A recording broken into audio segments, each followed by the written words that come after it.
আওয়ামী লীগকে রাজনীতিতে ফিরিয়ে আনার জন্য অস্থির হয়েছে ট্রাম্প প্রশাসন। তারও একটা কারণ, তারা মনে করে যে এই অঞ্চল যদি ইসলামী উগ্রবাদের শিকার হয়, যদি চরমপন্থার মধ্যে পড়ে যায়, তাহলে তাদের যে বাণিজ্য সুবিধা বা তারা বঙ্গোপসাগর সহ নানা জায়গায় যেসব বাণিজ্যিক এবং নিরাপত্তার স্বার্থকে অনেকদিন আগে থেকে টার্গেট করে রেখেছে, নিশানা করে রেখেছে, সেগুলো একটা ব্যাপক অস্থিতিশীলতার মধ্যে পড়বে। কাজে ট্রাম্প প্রশাসন আবার সবসময় চেয়ে এসেছে যে স্থিতিশীল সরকার, স্থিতিশীল রাজনীতি এবং তাদের ব্যবসা বাণিজ্যের অবাধ সুযোগ। বর্তমান বাংলাদেশ সরকার এক ঢিলে 10 পাখি শিকার করা যায় যে পুরোপুরি নিয়ন্ত্রণে নিয়ে নিয়েছে। আলহামদুলিল্লাহ আজকের দিনে যখন আমি নিউজটা করছি আমার কলিজাটা বড় হয়েছে একদিকে, একটু প্ল্যান বি কিন্তু চলতেছে, বাট প্ল্যান এ যেটা ছিল প্রফেসর ইউনূসের স্বপ্ন পূরণ হবে। ইউনূস একজন লেজেন্ড, ইতিহাসের কিংবদন্তি।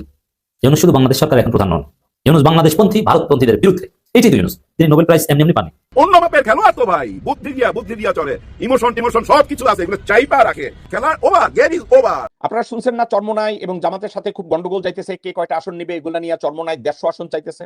এই আইডিয়াটা কার জানেন? মির্জা ফাক চরমোনাই পীরের পাশে বসা তারে বুঝাই আসছে কে? ভারতীয় দালাল মির্জা ফাক এবং মোহাম্মদ সালাম, এই নান্দির ঘরের বান্দি চরমোনাই পীরের পাশে যাইয়া কইছে জামাতের লগে জোট করেন কিন্তু আপনাদের আসন ছাড়া যাবে না। বাংলাদেশে নির্বাচনের আগে বরাবরের মতোই মার্কিন যুক্তরাষ্ট্র অত্যন্ত তৎপর এবং চঞ্চল হয়ে উঠেছে।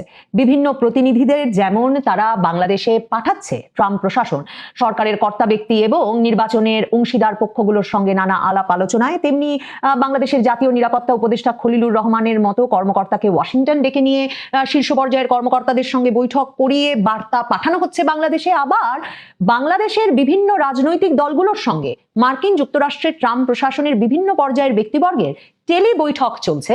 সে কথাটিও এর আগে বলছিলাম যে এমনকি নয়া দিল্লিতে আওয়ামী লীগের নেতৃবৃন্দের কারো কারো সঙ্গে এবং দিল্লি সহ দেশে বিদেশের বিভিন্ন জায়গায় থাকা আওয়ামী লীগ নেতৃবৃন্দের সঙ্গে ট্রাম্প প্রশাসনের বিভিন্ন পর্যায়ের কর্মকর্তাদের বৈঠক হচ্ছে, টেলি বৈঠক অনুষ্ঠিত হচ্ছে, মূলত আওয়ামী লীগকে বাংলাদেশের রাজনীতিতে ফিরিয়ে আনার প্রসঙ্গে।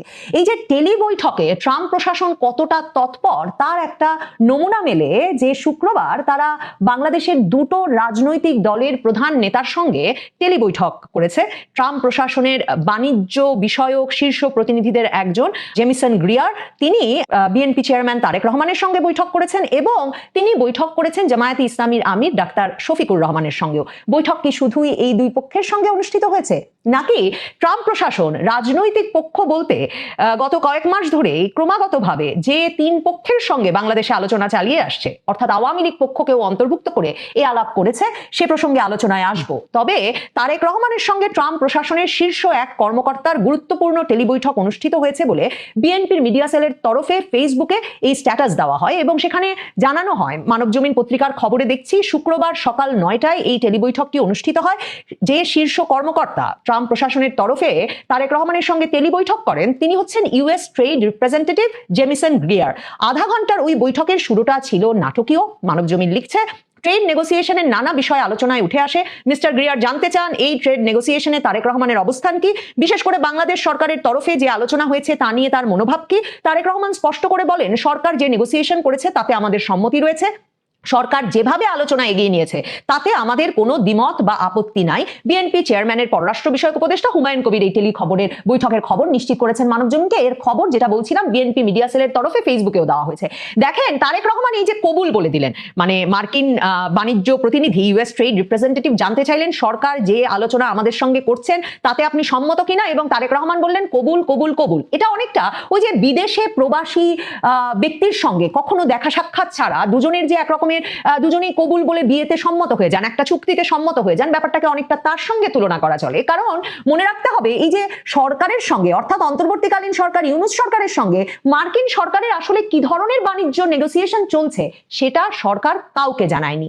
জুন জুলাই মাসে যখন মার্কিন যুক্তরাষ্ট্র ট্রাম্প প্রশাসন পাল্টা শুল্ক আরোপ করলো পৃথিবীর প্রায় সকল দেশের ওপর, বাংলাদেশের পাল্টা শুল্ক আরোপ গিয়ে ঠেকেছিল 35%। জাতীয় নিরাপত্তা উপদেষ্টা খলিলুর রহমান মার্কিন যুক্তরাষ্ট্রে গেলেন, বিভিন্ন বাণিজ্য প্রতিনিধিদের সঙ্গে আলাপ করলেন। সেই আলাপে তিনি কোনো ব্যবসায়ী প্রতিনিধিবৃন্দকে যুক্ত করেন নাই। অন্তর্বর্তীকালীন ইউনূস সরকার এই আলাপে অর্থনীতিবিদ, ব্যবসায়ী প্রতিনিধি কিংবা দর কষাকষিতে অভিজ্ঞ কোনো পক্ষের সঙ্গে কোনো পরামর্শ না করে খলিলুর রহমান চলে যান ওয়াশিংটনে, সেখানে গিয়ে বাণিজ্য প্রতিনিধিদের সঙ্গে আলাপ করে ফেরেন, সাফল্য নিয়ে আসেন। তিনি 35% পাল্টা শুল্কের যে শুল্ক যে আরোপ করেছিল ট্রাম্প প্রশাসন, সেটিকে 20% নামিয়ে আনেন।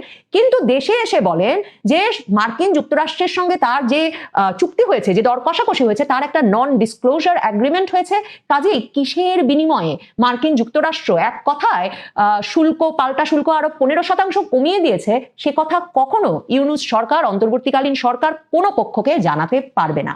মানে আমরা জানতে পারি সরকার বোয়িং বিমান কিনবে এক বহর, আমরা জানতে পারি সরকার চড়া দামে মার্কিন যুক্তরাষ্ট্র থেকে গম কিনবে, কিন্তু আমরা জানতে পারি না যে এর চেয়েও বড় কোন এগ্রিমেন্ট, কোন বাণিজ্য চুক্তি, কোন মানে দর কষাকষিতে কি বিনিময় করে এসেছেন খলিলুর রহমান, যা তিনি এসে বলেন যে নন ডিসক্লোজার এগ্রিমেন্টের অন্তর্ভুক্ত। এহেন নন ডিসক্লোজার এগ্রিমেন্টের বিষয়ে বিএনপি বা জামায়াতে ইসলামীকে সরকার কিছু জানিয়েছে ভাববার কারণ নাই, কারণ বিএনপি জামায়াতে ইসলামী নানা সময় উদ্বেগ প্রকাশ করার পরেও বন্দরগুলো কি শর্তে বিদেশিদের দিয়ে দেওয়া হচ্ছে এসব বিষয়ে যেমন ইউনূস সরকার কর্ণপাতও করে নাই কোনো রাজনৈতিক দলকে জানানোর বিষয়ে, তেমনি এই নন ডিসক্লোজার এগ্রিমেন্টের বিষয়েও কিচ্ছু জানায় নাই। কিন্তু এখন তারেক রহমানকে যখন ট্রাম্প প্রশাসনের ট্রেড রিপ্রেজেন্টেটিভ ফোন করেছেন, উনি সাথে সাথে বলেছেন যে সরকার যে নেগোসিয়েশন করেছে তাতেই আমাদের সম্মতি রয়েছে।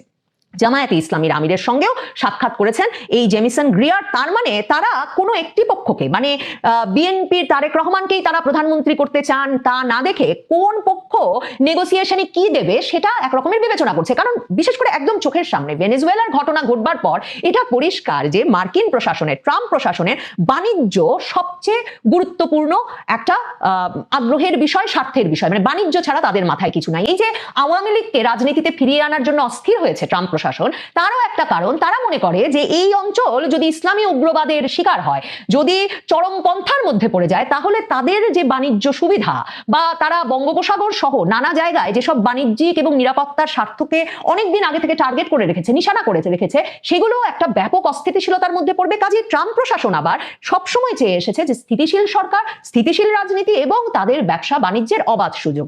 জামায়াতে ইসলামীর আমিরের সঙ্গেও কিন্তু যুক্তরাজ্যের বাণিজ্য প্রতিনিধি জেমিসন গ্রিয়ার কথা বলেছেন। তাদের মধ্যে বৈঠকটা হয় শুক্রবার দুপুরে। জামায়াতের ভেরিফাইড ফেসবুক পেজ থেকেও সেই বিষয়টি জানানো হয়েছে। এই বৈঠকে জামায়াতে ইসলামীর আমির ডাক্তার শফিকুর রহমান একা বসেন নাই, তিনি সেই বৈঠকে তার সঙ্গে যুক্ত করে নিয়েছিলেন জামায়াতে ইসলামীর যুক্তরাষ্ট্রের মুখপাত্র প্রফেসর ডক্টর মোহাম্মদ নাকিবুর রহমানকেও। এবং সেই পোস্ট থেকে জানা যায় যে জেমিসন গ্রিয়ারের সঙ্গে এর পাশাপাশি বৈঠকে আরো উপস্থিত ছিলেন দক্ষিণ ও মধ্য এশিয়া বিষয়ক সহকারী মার্কিন বাণিজ্য প্রতিনিধি ব্রেন্ডন লিঞ্চ, দক্ষিণ ও মধ্য এশিয়া বিষয়ক পরিচালক এমিলি এশবি, আর যেটা বলছিলাম আমিরের সঙ্গে যুক্ত হয়েছিলেন যুক্তরাষ্ট্রের মুখপাত্র প্রফেসর ডক্টর মোহাম্মদ নাকিবুর রহমানও। এখন সেই বৈঠকের শুরুতেই ডাক্তার শফিকুর রহমান একদিকে রাষ্ট্রদূত গ্রিয়ারকে ধন্যবাদ জানিয়েছেন যে তারা যে নিজ উদ্যোগে এমন একটা আলাপের উদ্যোগ নিয়েছেন, এবং তারপর তিনি পারস্পরিক শুল্ক হার সংক্রান্ত আলোচনায় বাংলাদেশের প্রতি তার সহযোগিতার জন্য কৃতজ্ঞতা প্রকাশ করেন। এবং তিনি বলেন যে রাষ্ট্রদূত গ্রিয়ার যে তাকে অবহিত করেছেন যে গত সপ্তাহেও তিনি ব্যক্তিগত উদ্যোগে, এই জেমিসন গ্রিয়ার ব্যক্তিগত উদ্যোগে প্রেসিডেন্ট ডোনাল্ড ট্রাম্পের সঙ্গে সাক্ষাৎ করে বাংলাদেশের পারস্পরিক শুল্ক হার বিষয়ে আলোচনা করেছেন ডাক্তার শফিকুর রহমান, সেজন্য তাকে কৃতজ্ঞতা প্রকাশ করেন। তার মানে এখানেও এই একই ঘটনা ঘটলো। ডাক্তার শফিকুর রহমান বললেন যে শুল্কহার বিষয়ে নিরাপত্তা উপদেষ্টা খলিলুর রহমান ট্রাম্প প্রশাসনের সঙ্গে যা আলোচনা চালিয়েছে, এমনকি গত সপ্তাহেও তিনি সেখানে ছিলেন, সেখানে আরেক দফা এই বিষয়ে আলোচনা হওয়ার কথা, যা দিয়েছেন নন ডিসক্লোজার এগ্রিমেন্টে দিয়েছেন, তারা কিচ্ছু জানেন না। কিন্তু জামায়াতের আমিরও বললেন কবুল কবুল কবুল, তিনিও রাজি, মার্কিন যুক্তরাষ্ট্রকে ইউনূস সরকার ঠিক যা দিচ্ছে সেটাই দিয়ে যেতে তারাও সম্মত।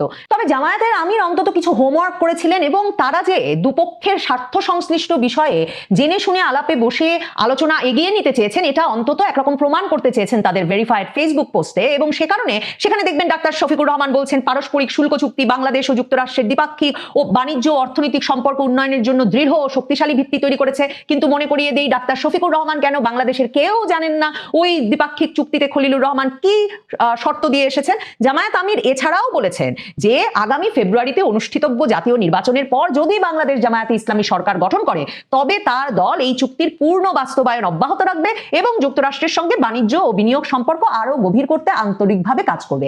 এখন ট্রাম্প প্রশাসন যে একটা রাজনৈতিক স্থিতিশীলতা, স্থিতিশীল সরকার, এসব কারণে তাদের রাজনৈতিক নেতৃবৃন্দ ওই প্রশাসনের, এবং যারা কিনা এই দক্ষিণ মধ্য এশিয়ার নিরাপত্তা সংক্রান্ত বিষয়গুলো দেখভাল করেন, সেই কর্মকর্তারা যে আওয়ামী লীগের রাজনৈতিক কার্যক্রম নিষিদ্ধ করে আওয়ামী লীগকে রাজনীতিতে ফিরিয়ে আনার জন্য আওয়ামী লীগের নেতৃবৃন্দের সঙ্গে নানা পর্যায়ে পর্যায়ে আলাপ করছেন কিংবা ইউনূস সরকারের ওপর চাপ প্রয়োগ করছেন, নিশ্চিতভাবেই মার্কিন যুক্তরাষ্ট্র আওয়ামী লীগের কাছ থেকেও এমন একটা ইতিবাচক মনোভাব আশা করবে মার্কিন যুক্তরাষ্ট্রের বাণিজ্য সম্প্রসারণের ব্যাপারে। এখন দেখেন 2024-এ আওয়ামী লীগ সরকারের পতনের পেছনে মার্কিন যুক্তরাষ্ট্র সরকার যে এর আগে কয়েক বছর ধরে ব্যাপক বিনিয়োগ করে গেছে, এমনকি ট্রাম্প নিজে এসেও বলেছেন যে ইউএসএআইডির মাধ্যমেও কত মিলিয়ন ডলার বাংলাদেশের বিভিন্ন সংগঠনকে শুধুমাত্র সরকার পরিবর্তনের জন্য বিনিয়োগ করা হয়েছে, কিংবা পিটার হাসের যে চঞ্চলতা, ওগুলো মাথায় রাখলে ওই যে শেখ হাসিনা বারবার বলতেন যে তিনি যদি বঙ্গোপসাগরের সেন্ট মার্টিনে মার্কিন ঘাঁটি স্থাপন করতে দিতেন কিংবা পুরো বঙ্গোপসাগরে তেল গ্যাস অনুসন্ধানের কাজগুলো মার্কিন কোম্পানিগুলোকে দিয়ে দিতে রাজি হতেন, তাহলে তার ক্ষমতায় থাকা সুবিধা হতো এবং তাকে ক্ষমতাচ্যুত হতে হতো না।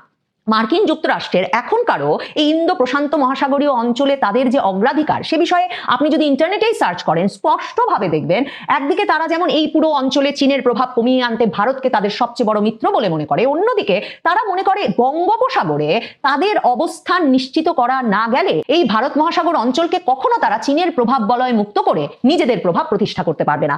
2024-এর নির্বাচনটার আগেও আওয়ামী লীগ প্রায় কথা দিয়ে ফেলেছিল যে মার্কিন কোম্পানি এক্সন মোবিল, যারা কিনা যে বঙ্গোপসাগরের 26টি ব্লক, মানে আওয়ামী লীগ সরকার যে 26টি ব্লক নির্ধারণ করেছিল তেল গ্যাস অনুসন্ধানে, 26টি ব্লকেই তারাই অনুসন্ধান করবে, তারাই তেল গ্যাস আহরণ করবে, এই প্রস্তাব নিয়ে তারা কিন্তু তখন আওয়ামী লীগ সরকারের সঙ্গে ঘনিষ্ঠভাবে আলোচনা করছিল এবং মার্কিন সরকার ধারণা করছিল যে অমন একটা দুর্বল নির্বাচনের আগে আওয়ামী লীগ সরকার হয়তোবা মার্কিন কোম্পানিকে ওই পুরো বঙ্গোপসাগরে এই তেল গ্যাস আহরণ এবং অনুসন্ধানের দায়িত্ব দিয়ে দিতে রাজি হয়ে যাবে।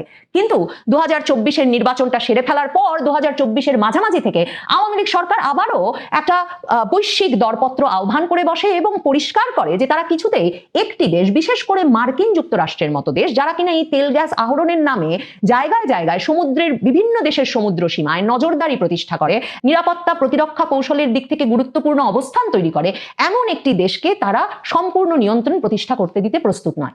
মার্কিন যুক্তরাষ্ট্রের সঙ্গে বাণিজ্য প্রতিনিধিদের সঙ্গেও নিশ্চিতভাবেই আওয়ামী লীগকে রাজনীতিতে ফেরার ক্ষেত্রেও এখনো আলাপ আলোচনা চালিয়ে যেতে হচ্ছে।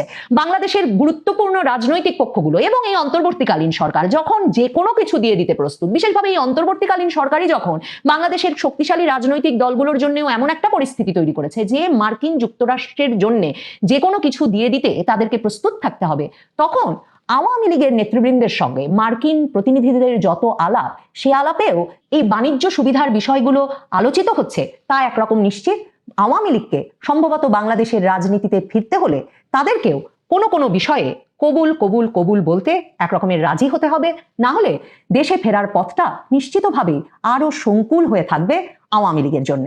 চরমোনাই জামাত জোট ছেড়ে গিয়েছে, বাট জামাত ইসলামী দল হিসাবে অফিসিয়ালি চরমোনাইকে আগের মতো আর ছাড় দিবে না, দিল না। জামাত চরমোনাইকে আনুষ্ঠানিকভাবে কঠিন জবাব দিয়েছে। আমিরে জামাত মুখ খুলেছেন, তবে আমিরে জামাতের নসিহত ভিন্ন।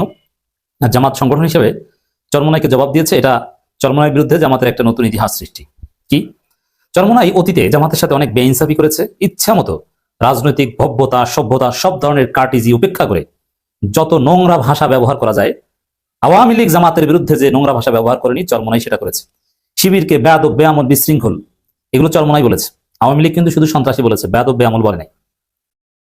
এরা কাদিয়ানি, শিয়া, ইসলামী দল না, কাদিয়ানিদের চাইতে নিকৃষ্ট, ইসলামের শত্রু, মোনাফেক। জামাতকে এইসব কথা কিন্তু আওয়ামী লীগে বলেনি। আওয়ামী লীগ বলেছে স্বাধীনতা বিরোধী রাজাকার, জাস্ট এতটুকু। চরমোনাই জামাতের উপর সেই বাবা পীর থেকে শুরু করে শায়েখে চরমোনাই, আরো অনেকে বক্তারা তো আছি, তবে পীর সাহেব চরমোনাই কিছু বলেনি। I salute him, I respect him always.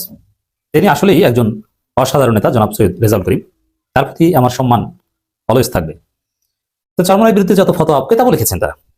তো জামাত অতীতে বিষয়টা কিভাবে ডিল করেছে, প্রেস কনফারেন্সে চরমোনাই বক্তব্য, ওয়াজে বক্তব্য, চ্যালেঞ্জ, লিখিত চ্যালেঞ্জ, কত চ্যালেঞ্জ, কিন্তু জামাত কখনো এগুলো অফিসিয়ালি ডিল করেনি। জামাতের মানহাজ ছিল চরমোনাই যা পারে গালাগালি করে করুক, এগুলো অফিসিয়ালি আমরা ডিল করবো না। সর্বোচ্চ জামাতের জনশক্তি দুই একজন জবাব দিত। কখনো বরিশালের আব্দুল হাকিম মাদানি পাল্টা বই লিখতেন, কখনো সিলেটের ইসহাক মাদানি পাল্টা বই লিখতেন। ইসহাক মাদানিরা মাঝে মাঝে বহাস মোনাজিরাও করতেন।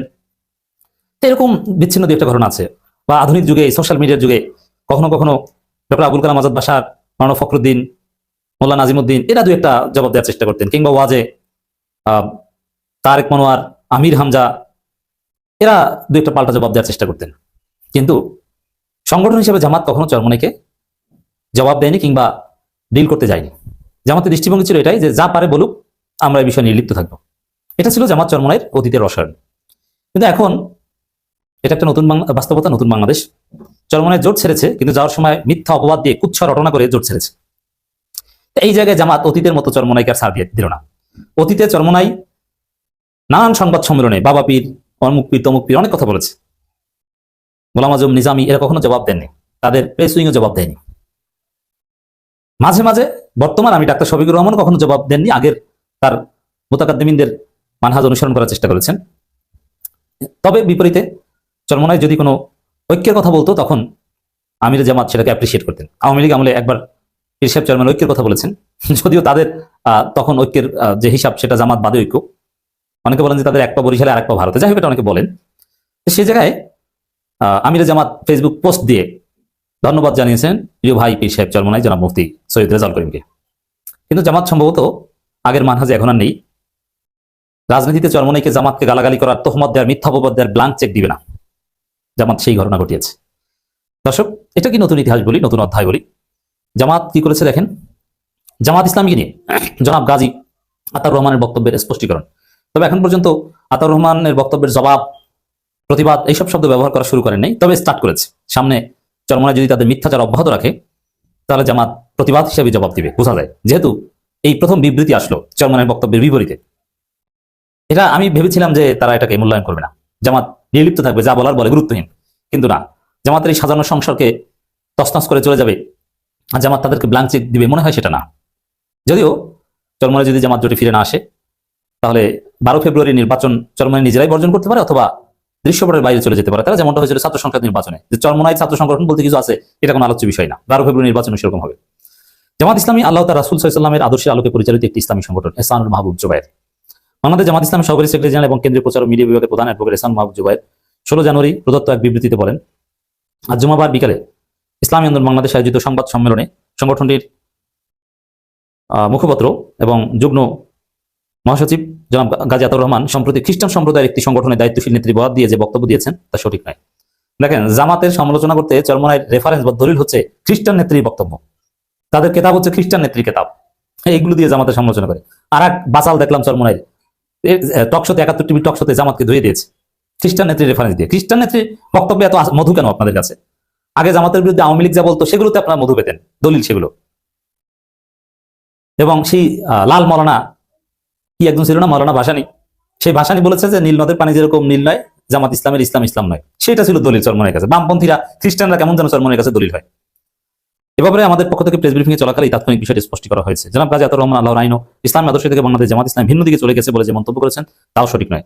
আমরা মনে করি জনমনে বিভ্রান্তি সৃষ্টির উদ্দেশ্যে তিনি এমন মন্তব্য, এটা একটা কঠিন কথা। This is first time Charmonai জনমনে বিভ্রান্তি সৃষ্টি করার উদ্দেশ্যে জামাতের বিরুদ্ধে মিথ্যাচার করছে, এটা হচ্ছে জামাতের অফিসিয়াল জবাব। এরকম কঠিন কথা জামাত অতীতে চরমনাই শানে ব্যবহার করেনি। অতএব আমরা যে চরমনাই শানে যে কঠোর কথা ব্যবহার করি সেটা যে আগেও কিছুটা হলেও যৌক্তিক ছিল, এবার জামাত অফিসিয়ালি ব্যবহারের মাধ্যমে আশা করি আপনারা বুঝতে পেরেছেন যে এত ব্ল্যাঙ্কসেট দেওয়া উচিত নয়, এত ছাড় দেওয়া উচিত নয়। জনমনে বিভ্রান্তি সৃষ্টি করছে এবং আসলে গাজী আতাউর রহমান এখানে ধোঁয়াশার আশ্রয় নিয়েছেন।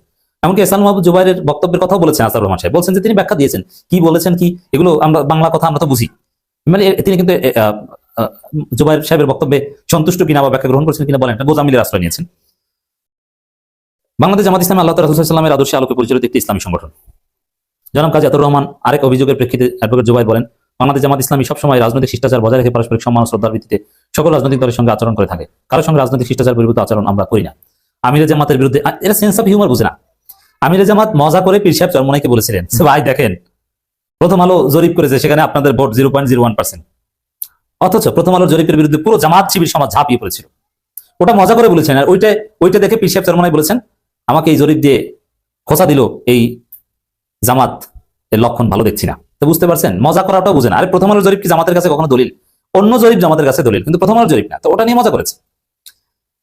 তো এই প্রথম যা ইচ্ছা তা বলবেন সংবাদ সম্মেলনে, আর জামাত চুপ করে বসে থাকবে সেটা না, জামাত জবাব দিয়েছে। দর্শক, আমিরে জামাত নিজেও চলমান পরিস্থিতিতে মুখ খুলেছেন, ফেসবুক পোস্ট দিয়েছেন। তিনি লিখেছেন, ধৈর্যের পরীক্ষায় সবচেয়ে বড় পরীক্ষা। আল্লাহ রাব্বুল আলামিন সবাইকে ধৈর্য ধারণের তৌফিক দান করুন, আমিন। অন্যের প্রতি সম্মান প্রদর্শন করুন, তাহলে আল্লাহ তাআলা আপনার সম্মান বাড়িয়ে দেবেন ইনশাআল্লাহ। এবং চরমনাই যে জামাতের বিরুদ্ধে অপবাদ দিচ্ছে, কুচ্ছা রটনা করছে, ওরকম কুচ্ছা রটনা না করে ধৈর্য ধারণ করেন, শান্তিপূর্ণভাবে প্রজ্ঞার সাথে বিষয়টা ডিল করেন। এটি আমিরে জামাতের নসিহত। মানে চরমনাইকে টিট ফর ট্যাট করা যাবে না। জবাব জুবাইর সাহেব যেরকম ভদ্র ভাষায় দিয়েছেন, দ্যাটস এনাফ। এটা আমির জামাত বোঝানোর চেষ্টা করেছেন এবং চরমনাইকে রেসপেক্ট করার আহ্বান জানিয়েছেন আমির জামাত। তো দর্শক, জামাত এই বিবৃতি দেওয়ার পর চরমনের জন্য জামাত ইসলাম থেকে দূরে সরে গেছে, এইসব কথা বলা জায়েজ নাই। আর ইসলাম থেকে যে দূরে সরে গেছে এটা মামুনুল হকরা বুঝলেন না, আহমদ আব্দুল কাদেররা বুঝলেন না, আর বুঝলেন চরমনাই। শুধু চরমনাই বুঝে, আর দুনিয়ার কোনো আলেম বুঝে না। চরমনাই আলেমদের সাথে পরামর্শ করতে চায় জোট রাখবে কি রাখবে না। তো জামাতের সাথে এতদিন যে আলাপ আলোচনা করেছেন, একসাথে চলেছেন, তখন আলেমদের সাথে পরামর্শ করেন নাই, এখন ভাগ বাটোয়ারায় টান পড়েছে বলে পরামর্শ করতে এসেছেন। চরমনাইয়ের কথা কাজে কোনো মিল নেই। তো জামাতের এই আনুষ্ঠানিক বিবৃতি চরমনাইয়ের ব্যাপারে জামাতের নতুন দৃষ্টিভঙ্গির বহিঃপ্রকাশ। আপনারা শুনছেন না, চরমনাই এবং জামাতের সাথে খুব গন্ডগোল যাইতেছে, কে কয়টা আসন নিবে এগুলা নিয়ে চরমনাই 150 আসন চাইতেছে। এই আইডিয়াটা কার জানেন? মির্জা ফাক চরমনাই পীরের পাশে বৈশা তারে বুঝাই আসছে। কে? ভারতীয় দালাল মির্জা ফাক এবং মোহাম্মদ সালাম, এ নান্দির ঘরের বান্দি চরমনাই পীরের পাশে যাইয়া কইছে, জামাতের লগে জোট করেন কিন্তু আপনাদের আসন ছাড়া যাবে না, জামাত আপনাদের কিছু না দিলে বিএনপি আপনাদেরকে দিবে। এখন সোর মোনাই কি করছে? সোর মোনাই চিন্তা করছে যে আমরা বিএনপির লগেই যাই। আপনি দেখেন এই সোর মোনাই আর এর মির্জা ফাক এবং মোহাম্মদ সালাম নন্দির ঘরের বান্দি। দেখেন, আসসালামু আলাইকুম। শুকরিয়া।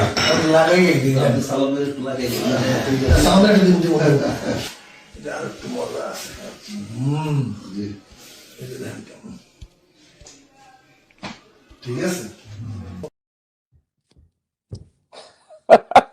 আপনারা কি বুঝলেন?